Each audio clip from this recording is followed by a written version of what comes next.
Салам радиосунда жаңылыктар.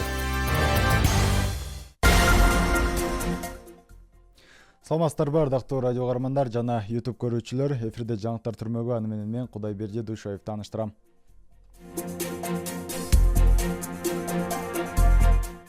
Агрофорум 2023 иш-чарасы өттү. 13 июнда Баткен облусундагы айыл чарба багытын өнүктүрүүгө, айыл чарбадагы жаңы мүмкүнчүлүктөрдү аныктоого арналган Баткен Агрофорум 2023 иш-чарасы өттү. Бул тууралуу облустук бийликтин маалымат кызматы билдирди.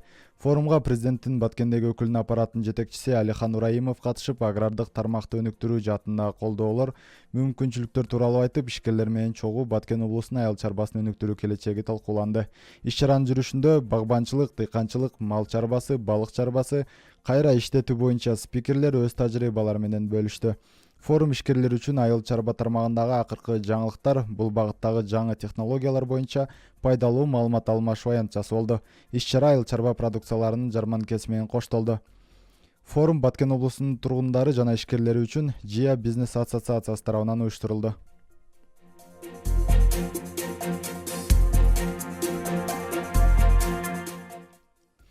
Лейлекте ичүүчү суулардын абалы текшерилди. Бул тууралуу Баткен райондор аралык оорулардын алдын алуу борборунан билдирди. Маалыматка караганда, Лейлек санэпид бөлүмүнүн кызматкерлери Тегирменти таза суу ичүүчү сууну керектөөчүлөрүнүн коомдук бирикмесине пландуу текшерүүлөр жүргүздү. Аталган бирикменин суу кампаларынан жарандарга ичүүчү суу таратылат. Ошондуктан суунун санитардык абалы текшерилип, милдеттенмелер берилди. Ошондой эле суу атайын каражаттар менен залалсыздандырылып, жеринде лабораториялык изилдөөгө үлгүлөр алынды. Тагыраак айтканда, хлордун калдыгынын проценти аныкталат. Лейлекте 82 жаран жер тилкесине кызыл китеп алды.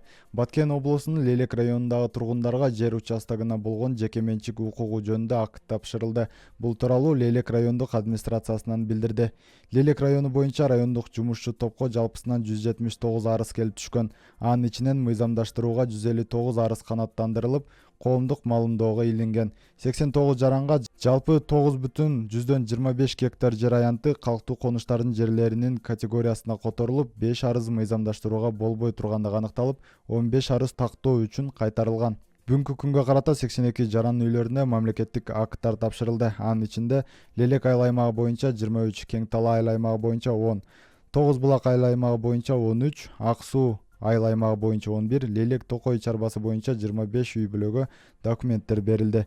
Дагы 108 жаранга жерлери жана турак жайлары мыйзамдаштырылып, мамлекеттик акттарды даярдалууда.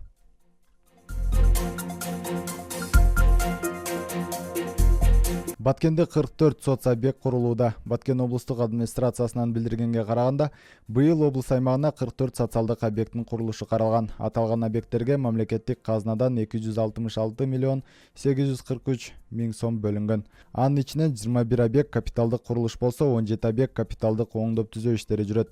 Ал эми объекттерди тармактарга бөлгөндө, алардын 29 мектеп, 3 саламаттык сактоо мекемеси, 2 маданият мекемеси, 4 турак үй жана 6 объект таза суу менен камсыздоо объекти. Лейлек районунда 8 мектеп быйылкы жылга курулуу башталган. Баткен районунда 4 мектеп, ал эми Кадамжай районунда 2 мектеп курулуу башталган. Бул жалпы эле курулуштар, анан мындан сырткары капиталдык оңдоп түзөө жумуштары жүрүп атат. Акыркы саатка алынган жаңылыктар ушулар болду. Кайрадан эфир аркылуу амандашканча саламатта туруңуз.